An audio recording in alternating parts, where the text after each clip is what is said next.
Just in time for the holidays, President Biden and former President Trump send a little Christmas love to each other. Since he was sworn into office, President Biden has been hypercritical at the way Trump handled the pandemic.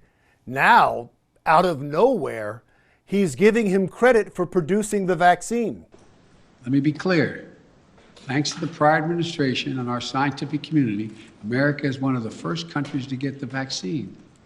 It was a stunning reversal by Biden, who said this in the past year about Trump and the vaccines. My predecessor, be very blunt about it, did not do his job in getting ready for the massive challenge of vaccinating hundreds of millions of Americans.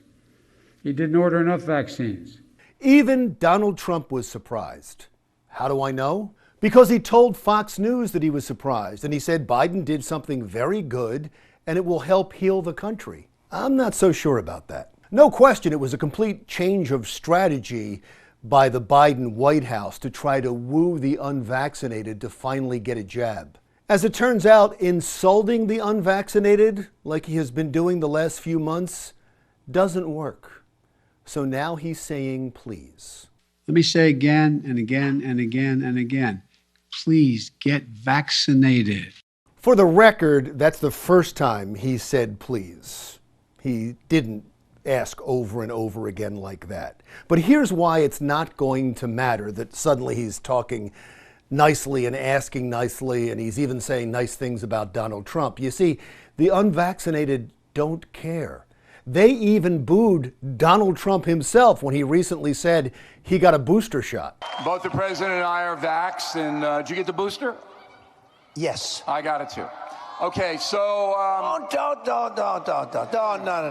Those who aren't vaccinated don't trust the vaccine because they don't trust what they're being told, because they keep getting conflicting information from the government. For instance, President Biden just said that the Omicron variant took him by surprise.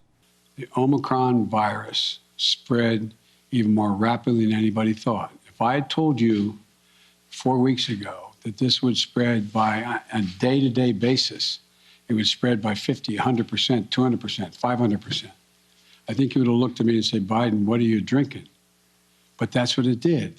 Biden's own CDC director, Dr. Rochelle Walensky, must be wondering what the president's been drinking. Because just last week, Dr. Walensky says this is exactly what we expected from Omicron. And former CDC director Robert Redfield said months ago that he knew this was going to happen. I'm going to predict that, within, 2, 3, 4 months, we're going to have another variant, and that variant's going to be more infectious than the Delta variant. If health officials knew this was going to happen, if the president's own CDC director expected it, then why was the president so surprised? I don't think he really was surprised.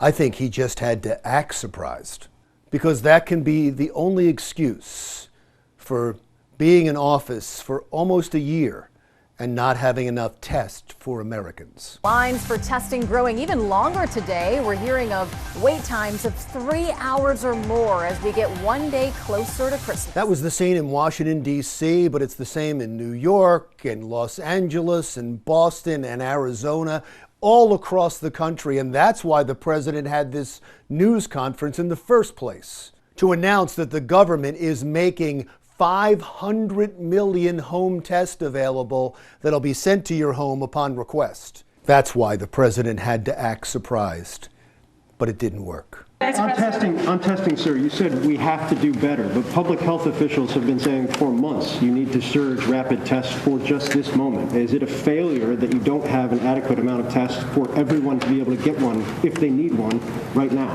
No, it's not, because COVID is spreading so rapidly. If you notice, it just happened almost overnight. No, that's not the right answer. Yes, it was a failure, and no, it didn't happen overnight. You want Americans to start trusting you? Start by not denying the obvious. It takes a lot more than sending a love letter to Donald Trump to get the unvaccinated to change their mind. It takes straight answers. It takes the truth.